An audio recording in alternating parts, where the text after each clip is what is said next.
Kokti Shalok Kaisa Pandani Bishingte Udaipurni Ramesh School Ground Chengsakha Kaisar Hamkraini Tang Batangte Foundation Stone Kaimani Pandana Chengirokha Hastini Montri Okra Professor Dr. Manik Shaha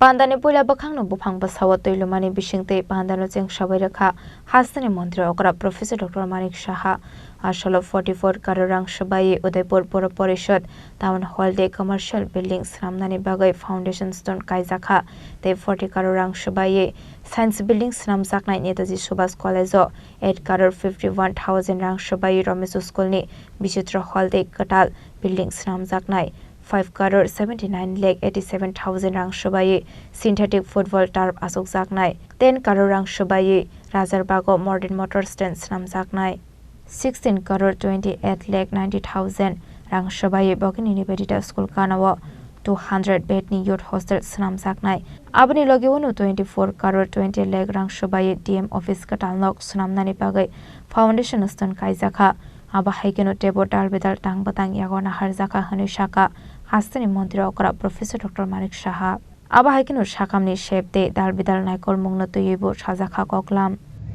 বন্ধুগণ ভারতীয় জনতা পার্টির নেতৃত্বাধীন যে সরকার সেটা কেন্দ্রেই হোক আর বিভিন্ন রাজ্যেই হোক আর ত্রিপুরা রাজ্যেই হোক সব জায়গায় ওনারা সবাই মিলে এই যে ডাবল ইঞ্জিনের সরকার আমরা চেষ্টা করছি উন্নয়ন করার এবং সেই উন্নয়ন ছাড়া মাননীয় প্রধানমন্ত্রীজির যে ওনার যে চিন্তা ভাবনা সেটাকে সামনে রেখে আমরাও সমস্ত জায়গায় উন্নয়ন ছাড়া কিছু হবে না এবং উন্নয়নের মাধ্যমে আমরা মানুষের কাছে যেতে চাই এবং সেই কাজটার এখানে আমার পূর্ববর্তী বক্তারা আপনাদের সামনে রেখেছেন আমাদের বিধানসভার মধ্যে আমরা আমার সম্মানিত অনারেবল মিনিস্টার আমাদের যে ফিনান্স মিনিস্টার ওনার সাথে আমি কথা বলেছিলাম যে ইনফ্রাস্ট্রাকচার যদি আমরা ডেভেলপ না করি তাহলে কোনো অবস্থায় যারা বাইরের থেকে যারা ইনভেস্ট করবে বা আমাদের ছেলে মেয়েদের তাদের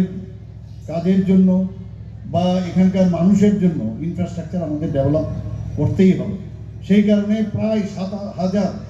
আমাদের বাজেটে 27,000 কোটি টাকার উপরে ছিল সেখানে 7,000 কোটি টাকা আমরা শুধু ইনফ্রাস্ট্রাকচার ডেভেলপমেন্টের জন্য আমরা রেখেছিলাম বন্ধুগণ আপনারা জানেন একতামল মাননীয় প্রধানমন্ত্রীজির একটা ড্রিম প্রজেক্ট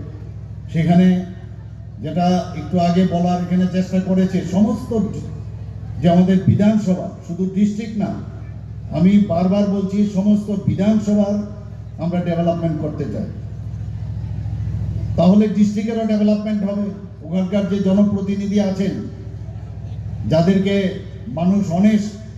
আশা আকাঙ্ক্ষা নিয়ে তাদের নির্বাচন করেছেন একমাত্র মানুষের কাজের জন্য সেখানকার ডেভেলপমেন্ট করার জন্য সেই দিশায় আমরা ডিসিশন নিয়েছি যে সমস্ত আমাদের যে 7টা বিধানসভা আছে সব জায়গায় আমরা ডেভেলপমেন্ট করব তো একটা মল প্রায় 120 কোটি টাকা সেটা বাদারঘাট যে এলাকা সেখানে অলরেডি সেখানে আমরা দেখে এসেছি টেন্ডারও হয়েছে কাজও শুরু হয়ে যাচ্ছে তো একটা মলের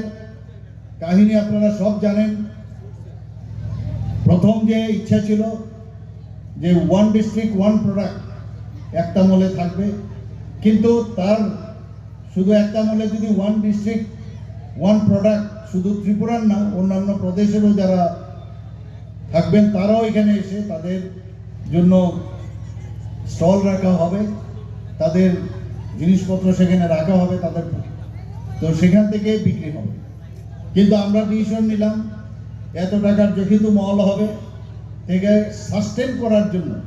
সেখানে মডার্ন যে মলের যে চিন্তাধারা সেটাও যেন সেখানে Ashali Pandawa Hastani Montri Okra Professor Dr. Manik Shahano Karebo Manjakha Rangni Montri Pranojit Singh Haroy Minister of Youth Welfare and Sports Department Tinko Roy MLA Abhishek Deb Roy MLA Jitendra Mozumdar MLA Rampodo Somatia Secretary Higher Education Department Rebel Hemendra Koloi Secretary Youth Welfare and Action Department Udaipurni Simi Rajimni Kokthum Sini Khorang.